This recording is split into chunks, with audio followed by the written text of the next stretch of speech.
माननीय सदस्यों ने fintech Rajiv Gandhi fintech digital संस्थान के बारे में अपने विचार रखे। तो सबसे पहले सदन को ये बताना चाहता हूँ, फिनटेक का मतलब क्या है। फाइनेंशियल टेक्नोलॉजी, वित्तीय प्रौद्योगिकी के संबंध में यह संस्थान बन रहा है। और इस संस्थान में खास तौर से आप देखते हो आजकल कि किसी के खाते में 40 लाख रुपए हैं और वन फाइन मॉर्निंग पता लगा वो 40 लाख रुपए कोई उड़ा के ले गया। साइबर क्राइम बढ़ रहे हैं। किसी के पास पैसा करने के लिए निवेश है तो वो कहाँ पैसा खर्च करे, और इंश्योरेंस करानी है तो किस कंपनी से कराए, कौन सी लाभप्रद रहेगी।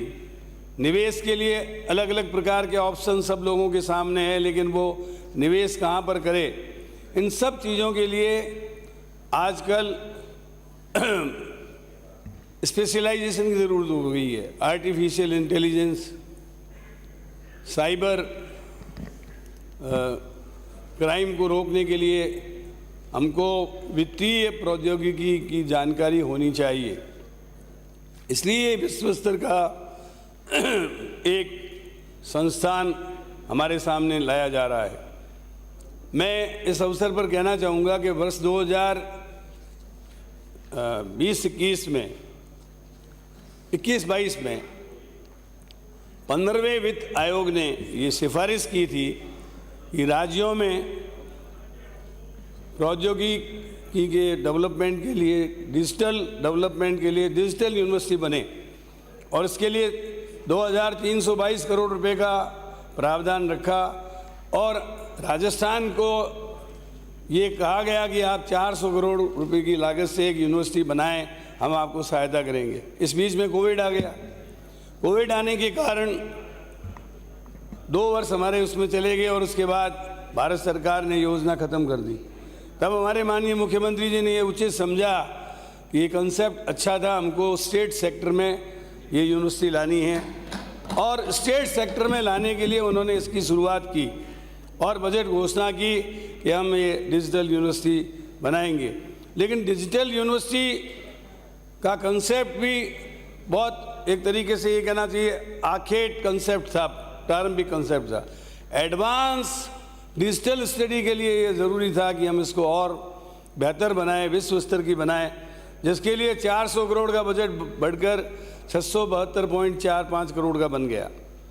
और आपको जानकर खुशी होगी कि शुरू में माननीय मुख्यमंत्री जी ने जोधपुर में डीजी फेस्ट का आयोजन हुआ था। उस डीजी फेस्ट के आयोजन के वक्त वहाँ पर एक संस्थान है जिसका अभी चूरू से आने वाले माननीय सदस्य जिक्र कर रहे थे। हमने कोई डिप्लोमा वगैरह का कोर्स नहीं किया।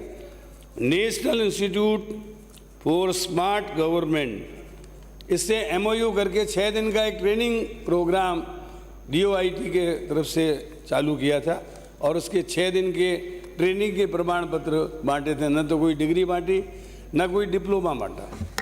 मैं आपको ये भी क्लियर करना चाहता हूँ ख़ास तौर से कि इस संस्थान को निश्चित रूप से ये मानिए जो हमारा उद्देश्य है, उस उद्देश्य में हमने ये सदन को बताने की कोशिश की है कि हम ऐसा संस्थान बनाएंगे जिससे डिजिटल ज्ञान युक्त वित्तीय प्रौद्योगिकी के विशेषज्ञ तैयार हों, जो साइबर क्राइम को रोकेंगे, इन्वेस्टमेंट सही डायरेक्शन में हो, इस काम को करेंगे, और इसके साथ साथ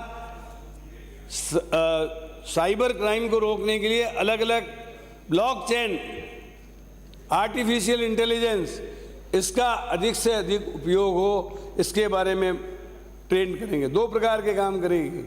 एक तो ये कि कोई डिप्लोमा कोर्स है, कोई आप ये समझिए कि कोई ट्रेनिंग प्रोग्राम से इसका आयोजन करेंगे, और दूसरा काम इनका ये होगा कि ये बाकायदा, जिसका जिक्र अभी प्रतिपक्ष के नेता महोदय कर रहे थे, हम बाकायदा ये अधिनियम पारित होने के बाद UGC और AICTE, all India council of technical education से मान्यता प्राप्त डिग्री और डिप्लोमा कोर्स और पोस्ट ग्रेजुएट कोर्स पीएचडी के कोर्स, रिसर्च के कोर्स उनसे मान्यता प्राप्त करके जारी करेंगे। आप निश्चित मानिए कि ये डिजिटल एक स्टेट यूनिवर्सिटी के रूप में डेवलप होगा और इस तर्ज पर डेवलप होगा जैसे ऑल इंडिया मेडिकल इंस्टीट्यूट जो है बनी हुई है, एम्स, इसी प्रकार से आईआईटी, ट्रिपल आईआईटी, इस तरह के संस्थान की तरह ये संस्थान डेवलप होगा। ऐसे संस्थान न केवल राजस्थान में बन रहे हैं बल्कि पहले से ही जम्मू कश्मीर में, लखनऊ में, हैदराबाद में, तेलंगाना में बने हुए हैं। इसलिए इसी तर्ज पर हमारे ये संस्थान डेवलप होंगे, ये स्वायत्तशासी होंगे। इसमें किसी भी प्रकार का कोई आप ये शक मत समझिए कि ये कोई ऑटोनमस बॉडी नहीं होगी, ऑटोनमस बॉडी होगी और इसमें सभी प्रकार के एक्ट में प्रावधान किए गए हैं कि कौन इसका अध्यक्ष होगा, कौन डायरेक्टर बनेंगे, कौन इसका संचालन करेंगे, इसकी पूरी व्यवस्था हमारे एक्ट में दी हुई है। मैं समझता हूँ कि विश्व के स्तर पर जो तेज़ी से बढ़ रहे तकनीकी क्षेत्र का उपयोग वित्तीय क्षेत्र में तीव्र गति से हो, इसी उद्देश्य से ये फिनटेक संस्थान बन रहा है। फिनटेक दुनिया भर में सबसे तेज़ी से बढ़ते क्षेत्रों में से एक है। फिनटेक के अंतर्गत वित्तीय अनुप्रयोगों के विकास एवं उत्पादों में नई डिजिटल तकनीकों का उपयोग किया जाता है और देश में फिनटेक स्टार्टअप पारिस्थितिकी तंत्र में वृद्धि के साथ वित्तीय और नवीन आईटी प्रौद्योगिकियों के मिश्रित कौशल वाली जनशक्ति की आपूर्ति एवं उपलब्धता में एक बहुत बड़ा अंतर है। इसलिए राज्य के युवाओं को फिनटेक क्षेत्र में ट्रेन करने के लिए, उनको विशेषज्ञ बनाने के लिए, साइबर क्राइम को रोकने के लिए, आर्टिफिशियल इंटेलिजेंस का शिक्षा के क्षेत्र में, मेडिकल के क्षेत्र में और बैंकिंग के क्षेत्र में अधिकाधिक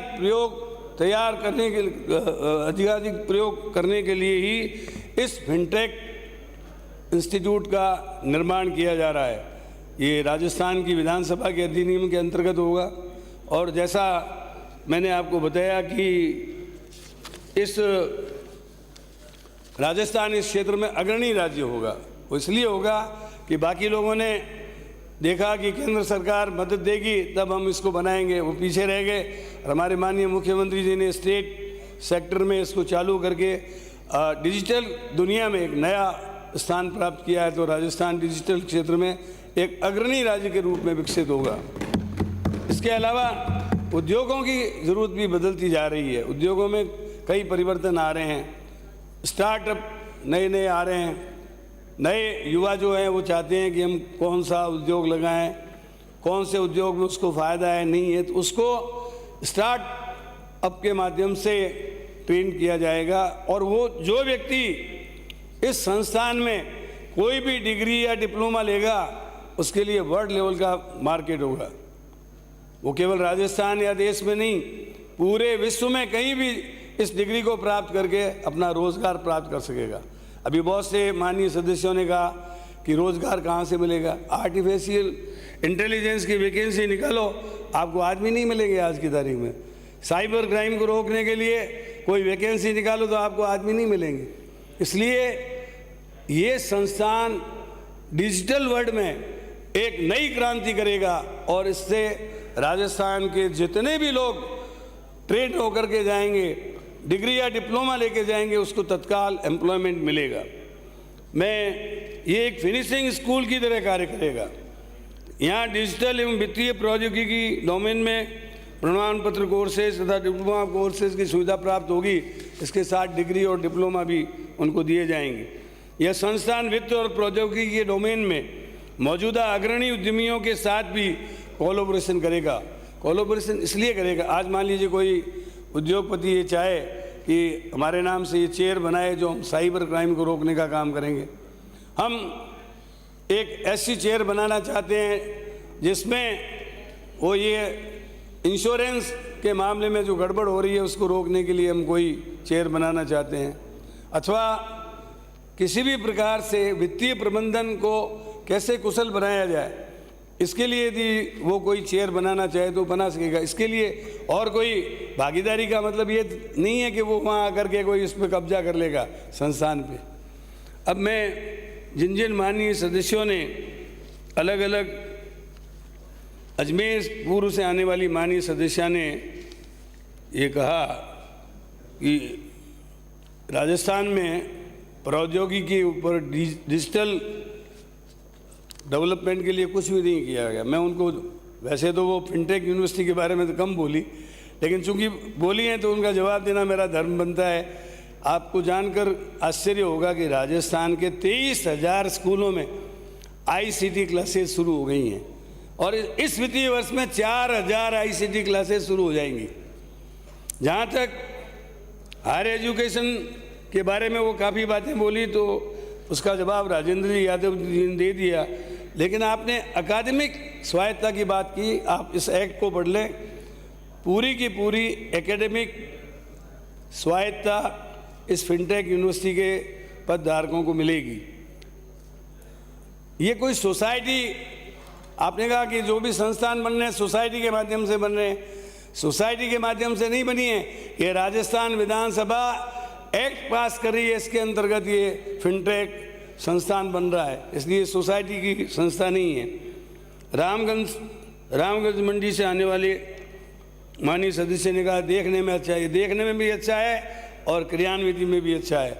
आप देखना, जब इससे डिग्री लेकर के कोई व्यक्ति जाएगा तो तत्काल वहीं पर पढ़ते पढ़ते, जैसे खड़गपुर IIT, मुंबई IIT, इनके बच्चों का प्रवेश लेते ही लोग आकर के उनको एम्प्लॉयमेंट दे देते हैं, वैसे ही इस इंस्टीट्यूट में पढ़े हुए व्यक्तियों का पढ़ते पढ़ते ही एम्प्लॉयमेंट फिक्स हो जाएगा।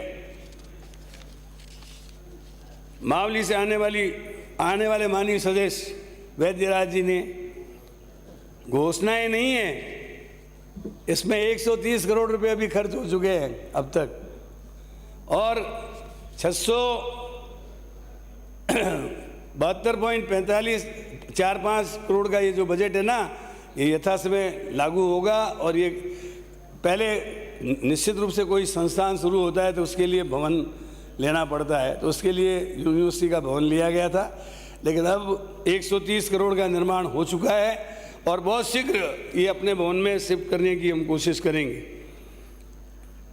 97 बीघा जमीन इसके लिए हमने करबार में आवंटित कर दी थी, उसी पे ये निर्माण कार्य चल रहा है। अजमेर पश्चिम से आने वाले माननीय सदस्य ने ये कहा कि कुशल जनशक्ति, यही इसका उद्देश्य है। हम चाहते हैं कि ट्रेंड वित्तीय प्रौद्योगिकी के लोग हम तैयार करें, साइबर क्राइम के स्पेशलिस्ट तैयार करें, बैंकिंग के क्षेत्र में अच्छा प्रबंधन करने वाले, बजट का वित्तीय प्रबंधन करने वाले अच्छे स्पेशलिस्ट तैयार करें। और इसके बाद साथ साथ आर्टिफिशियल इंटेलिजेंस जिसका नाम है, आपको याद होगा प्रतिपक्ष नेता महोदय, हमने कोविड पीरियड में तीसरी से 8वीं तक के बच्चों के लिए एक ब्रिज कोर्स बनाया था और उसका इवेल्युएशन आर्टिफिशियल इंटेलिजेंस के माध्यम से कराया, विश्व रिकॉर्ड बना। और ये यूनिवर्सिटी भी कई विश्व रिकॉर्ड बनाएगी आर्टिफिशियल इंटेलिजेंस के विशेषज्ञ तैयार करके, जो मेडिकल के क्षेत्र में आजकल आपको जानकारी होगी, पत्र पत्रिकाओं में पढ़ते होंगे, ऑपरेशन आर्टिफिशियल इंटेलिजेंस के माध्यम से करते हैं। आर्टिफिशियल इंटेलिजेंस सिस्टम क्या है? जैसे हमारा दिमाग है ना, ये मशीन का दिमाग है। मशीन जो है वो कैसे काम करती है, ये आर्टिफिशियल इंटेलिजेंस है। यानी मशीन को आप कह दो कि भाई ये बजट है हमारा, इस बजट को कैसे कैसे खर्च करना है, तो वो आपको सजेस्ट कर देगा कि आपका बजट ऐसे ऐसे खर्च होना चाहिए। मान लीजिए किसी के पेनक्रियाज का ऑपरेशन करना है तो आर्टिफिशियल इंटेलिजेंस सिस्टम आपको ये बता देगा कि ऐसे ऐसे इस रोबोट को चलाओ, पेनक्रियाज का कोई भी जो मतलब खराबी होगी उसको वो दूर कर देगा। हर तरीके से आर्टिफिशियल इंटेलिजेंस हर क्षेत्र में काम कर रहा है, इसके विशेषज्ञ ये तैयार करेगा। इसके अलावा अजमेर में भी विश्वविद्यालय खोले गए हैं, हर जगह विश्वविद्यालय। आप लोगों ने सबने ये कहा, हमारे बीकानेर में 5 विश्वविद्यालय आज काम कर रहे हैं, टेक्निकल यूनिवर्सिटी, महाराजा गंगा सिंह यूनिवर्सिटी, केशवानंद कृषि विश्वविद्यालय और veterinary university, RN Bajaj university. ऐसे ही कोटा में भी 3 विश्वविद्यालय काम कर रहे हैं, आपके यहाँ काम कर रहे हैं। और ये समझिए कि हर जगह जो है विश्वविद्यालय होने चाहिए। और ये डिजिटल जोधपुर हमारा पश्चिमी राजस्थान का एक प्रमुख केंद्र है। वहाँ पर यदि यूनिवर्सिटी बनती है तो पूरे राजस्थान के लोगों की काम आएगी। इसके अलावा जैतारण से आने वाले माननीय सदस्य ने जो मामला उठाया, आपने भी जिक्र किया। मैं ये कहना चाहता हूँ, राजीव गांधी जी ने इस देश के लिए अपनी कुर्बानी दे दी। वो भारत के प्रधानमंत्री थे और उन्होंने अपने योगदान जो दिए देश के लिए, इसके लिए। और आपको पता है कि वो चाहते थे कि भारत को एक नई शताब्दी में ले जाना चाहते थे। वो संचार क्रांति के जनक थे। उन्होंने देश को डिजिटल क्रांति की ओर अग्रसर किया। इसके कारण उनका नाम राजीव गांधी फिनटेक इंस्टीट्यूशन रखा गया है। और फिर इस परिवार के बारे में जैतारण से आने वाले माननीय सदस्य ने नाम तो सबके लिए, लेकिन उनको मैं ये बताना चाहता हूँ, मोतीलाल जी नेहरू, जवाहरलाल जी नेहरू, इंदिरा गांधी 3-3 पीढ़ियाँ जेलों में रही। और उस समय एक शायर ने कहा, अपनी कुर्बानी के लिए मशहूर है ये नेहरू खानदान, समय महफिल देख ले ये घर का घर परवाना है। इसलिए जो देश के लिए देश पे कुर्बान है वही तो नौजवान है। और उनके हाथों में ही आज भारत की शान है। वही तो नौजवान है, वही तो नौजवान है। उन्होंने युवकों को 18 साल के थे उनको वोट का अधिकार दिया। प्लीज विराज आप अंकित नहीं होगा, भाई बैठ जाओ यार। विराज किसी का अंकित नहीं होगा। भारत रत्न और डिजिटल क्रांति के सूत्रधार राजीव गांधी के नाम से हमने इस संस्थान का नाम रखा। हम सबको गौरव होना चाहिए कि हमने एक देश के लिए शहीद होने वाले और भारत रत्न के लिए इस यूनिवर्सिटी का नाम राजीव गांधी डिजिटल संस्थान रखा है। नोखा से आने वाले माननीय सदस्य ने क्वालिटी एजुकेशन का जिक्र किया। इसमें क्वालिटी का पूरा ध्यान रखा जाएगा, क्वालिटी से कोई कंप्रोमाइज़ नहीं किया जाएगा। रतनगढ़ से आने वाले माननीय सदस्य ने कहा कि वर्ल्ड लेवल का उद्देश्य रखकर ये संस्थान बनना चाहिए। मैं आपकी चिंता को सही ठहराऊंगा और ये बताऊंगा कि निश्चित रूप से वर्ल्ड लेवल का संस्थान बनेगा। और बीकानेर के बारे में मैंने बता दिया, पहले से ही 4-5 विश्वविद्यालय हमने खोले हैं। बीकानेर को कहीं पीछे नहीं रखा है। चूरू से आने वाले प्रतिपक्ष के नेता ने विश्व स्तरीय संस्था, किसी का अंकित नहीं होगा, विश्व स्तरीय संस्था के बारे में चिंता प्रकट की। जो आप कोई भी सुझाव इसमें देंगे हम उन सुझावों को इसमें मानेंगे। लेकिन कुल मिलाकर के यह रोजगार देने का कारखाना बनेगा, ये मैं सदन को सूचित करना चाहता हूँ। ये बेरोजगारी को दूर करेगा और राजस्थान में साइबर एक्सपर्ट, डिजिटल एक्सपर्ट बना करके उनको विश्व के स्तर पर रोजगार देगा, देश के स्तर पर देगा, राजस्थान के स्तर पर रोजगार देगा। आपने जिस तरीके से डिप्लोमा का वो बताया, डिप्लोमा नहीं था वो कोर्स, एक 6 दिन की ट्रेनिंग थी जो हमने national institute of smart government से MOU करके 6 दिन का ट्रेनिंग प्रोग्राम कराया, जो DOIT के माध्यम से प्रमाण पत्र दिए गए थे। सरकार की प्रतिबद्धता के बारे में आपको कोई शक नहीं करना चाहिए, हमारी प्रतिबद्धता है। और आप ये कह रहे हो अधिनियम से पहले, आप देखिए कि भारत सरकार ने ये हमको आश्वासन दिया था और ये इंडिकेशन दिया था कि आप डिजिटल यूनिवर्सिटी बनाएं। हमने उस समय ही तैयारी शुरू कर दी। ये हमारी प्रतिबद्धता देखिए कि हमने समानांतर अधिनियम आने से पहले ही DOIT के माध्यम से 130 करोड़ का काम कर दिया। एक तरफ आप कहते हैं कि बजट नहीं है, आपने यूनिवर्सिटी कैसे बना दी, और जब बना दी तो आपने कहा पहले कैसे बना दी। तो भाई दुनिया जो है चढ़े हुए को भी हंसती है और पैदल को भी हंसती है। चढ़ा हुआ जाता है तो साले के मोटर पास है, एंकर आ गया, और पैदल जाएगा तो कहेगा फटीचर है। तो हमने निश्चित रूप से बजट प्रावधान किया है और बजट प्रावधान के आधार पर समय पर यूनिवर्सिटी ये संस्थान बनेगा और विश्व स्तर का संस्थान बनेगा। आपने यूजीसी एनसीईआरटी की मान्यता का प्रश्न उठाया है, ये प्रश्न सही है, लेकिन जब संस्थान खड़ा होगा तभी तो मान्यता लेंगे हम। हमारी संस्था खड़ी हो जाएगी, बिल्डिंग बन जाएगी, रिक्रूटमेंट हो जाएगा, तो हम यूजीसी के पास भी जाएंगे, national council of technical education के पास में भी जाएंगे, और एनसीईआरटी से और यूजीसी से मान्यता लेने के बाद ही संस्थान को विधिवत रूप से शुरू करेंगे। एक बात आपने और कह दी, राजीव जी कहते थे 1 रुपया भेजता हूँ और उसमें 15 पैसे खर्च होते हैं। मैं बीकानेर की मीटिंग में उनके बगल में ही बैठा हुआ था। हरदेव जी जोशी चीफ मिनिस्टर थे, उन्होंने ये कहा था कि मैं 1 रुपया भेजता हूँ या मान लीजिए 100 रुपये भेजता हूँ, उसमें 70% प्रशासनिक व्यय लग जाता है, एडमिनिस्ट्रेटिव एक्सपेंडिचर, और 10-15% जो है बनाने वाला ठेकेदार का लाभ हो जाता है, 15% पैसा खर्च होता है। इसलिए उन्होंने गांव में जवार रोजगार योजना और गांव के सरपंचों को डायरेक्ट पैसा देना शुरू किया ताकि प्रशासनिक व्यय खत्म हो गया और 100% पैसा गांव में खर्च होने लगा। इसको तोड़ मरोड़ कर आप लोगों ने पेश किया। आपने सेक्शन 10, सेक्शन 12, सेक्शन 14 में कार्य विभाजन, कुल सचिव, वित्त अधिकारी की बातें कही। ये सब अधिनियम के अंतर्गत बनेंगे और ये स्वायत्त शासी होंगे।